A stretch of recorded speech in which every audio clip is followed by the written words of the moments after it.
No one is safe from the satirical grip of the Swedish auteur Ruben Östlund.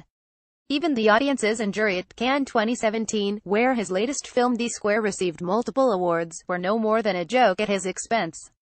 The aim of the film was that we should be accepted in competition, he explained. I loved the idea that when the competition films screen, the tuxedoed audience are sitting and watching another tuxedo-dressed audience being confronted by this performance artist. The scene Östlund describes is just one of the many insane occurrences in the square that seem completely normal within the confines of the world he's created. A gala of elitist modern art appreciators have gathered together for a fancy benefit dinner, only to find themselves terrorized by a performance artist who is fully devoted to his art of imitating a gorilla. It's a pretty meta prank to be playing on the high society of Cannes, but it is a pretty meta film, after all. Östlund's The Square won the Palme d'Or at Cannes this year. Östlund's art, however, is far more subtle than that of a gorilla-crazed actor stomping on the tables of wealthy benefactors. The themes presented in The Square are not easily discernible, but instead, are best contextualized by the art piece upon which the film itself is based. The Square is a zoned-out section of concrete place where people must trust and take care of each other in a world where trust is hard to come by. Below are some highlights from a Q&A with Östlund following the press screening of his film at the New York Film Festival. When it comes to social satire, the director is truly in a league of his own. Put the audience in your character's shoes. Östlund shed some insight on the unique way he writes his characters, explaining, "What I always try to do is, when foolish behavior is possible for a character, I try and create a way for the audience to feel that it's also possible for them. So they would say, I could also have done that." Östlund focuses on creating characters from a psychological standpoint, or as he puts it, in order to create an understanding from the behavioristic perspective. He does this by not making it a character issue, rather setting up the situation so we understand that this mechanism is possible for the audience also. So there's almost like a sociological approach to the thematic, rather than having the protagonist-antagonist setup of for films.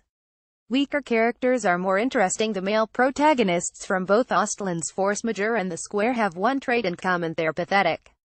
If you look at it the opposite way around and you only are showing strong characters that are dealing with dilemmas in a film in a very heroic way and doing the right thing, then it's more of like an example that you should try and live up to. It's building culture in a different way really, Östlund theorized.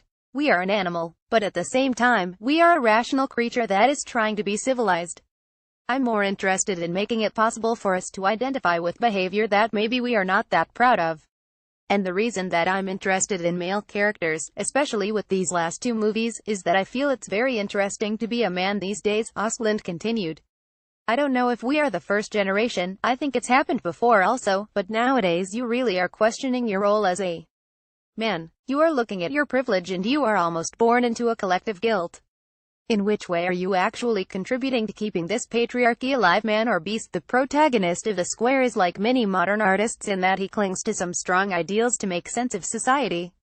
The same could be said of Östlund himself. The problem is we aren't always able to live up to the ideals that we preach. For me, that's really the breaking point for when human beings get interesting, he remarked of the entire species. You know, we are not an animal, and we are an animal. But at the same time, we are a rational creature that is trying to be civilized. And the conflict for us as a species really happens at this breaking point between being trapped in our needs and our instinct and also at the same time trying to be fair to each other and trying to control those instincts. Uncasting a species in between. To really bring this point home, Östlund's film actually features a real live monkey along with the aforementioned performance artist in the introduction above. To cast that performance artist, he literally typed actor imitating monkey into Google to see what he could find. He landed on Terry Notary, who is a staple in the Planet of the Apes franchise, and most recently played Kong in Kong's Skull Island. It was an easier decision than you might expect. You could see directly in a very technical, skillful way, how an actor could imitate a gorilla, a monkey, and an orangutan, Östlund remembered. And I mean, what kind of acting has this kind of direct approach? Even a kid can watch and say, that actor is the best at being a monkey.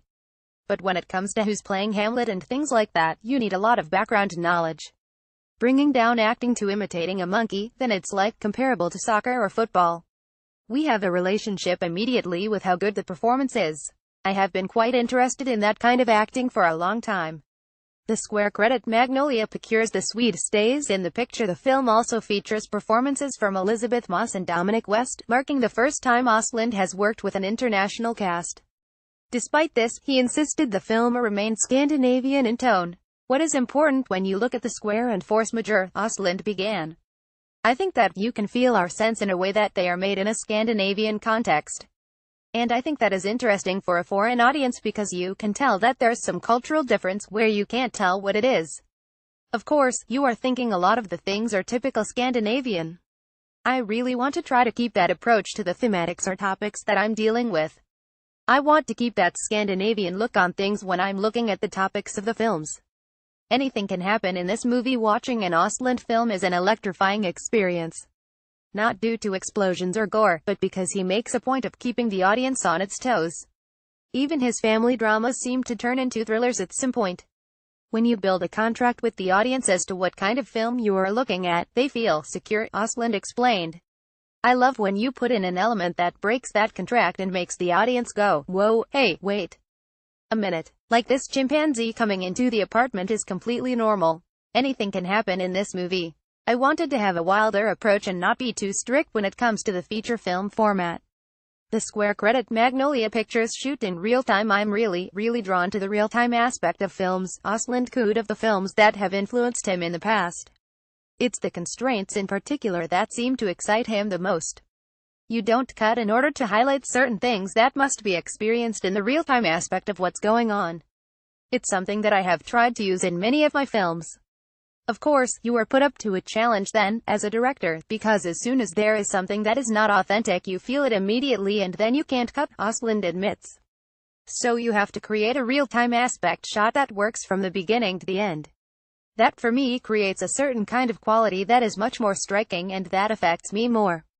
What I wanted to do in this film is combine the idea of real-time aspect in some scenes and sometimes have the possibility to go up into a more dynamic tempo where I can give the audience energy again to go back into another real-time scene. If I watch it together with someone else, then the content is something that I have to reflect on. The ever-present streaming debate that would NTV a festival QA without someone asking the director how he felt about the streaming industry. Östlund, however, had an answer along the lines of which we hadn't heard before. What I really like about the cinema, and what I think we should build, is the cinema culture. The cinema culture meaning that we are looking at things together. I have to approach the content in a different way than when I am at home and I don't have to care about the content really. But if I watch it together with someone else, then the content is something that I have to reflect on. And of course, it can be a collective experience that gets much stronger because you are looking at it together. He then went on to provide a novel solution. Perhaps filmmakers should stop looking at themselves as if they're victims. I think that the most important thing is that we build the culture of cinema, Östlund continued. I think if every director in Sweden and Europe that has public-funded money were obligated to go to 10 different cinemas in Sweden, on the countryside, for example, present our film and do an event in order to build the culture of cinema, the idea of looking at things together, that would build a culture of cinema. But right now we are hoping for making a fantastic movie that would bring back the audience into the cinema. That's the wrong way. We have to build the idea about going to the cinema.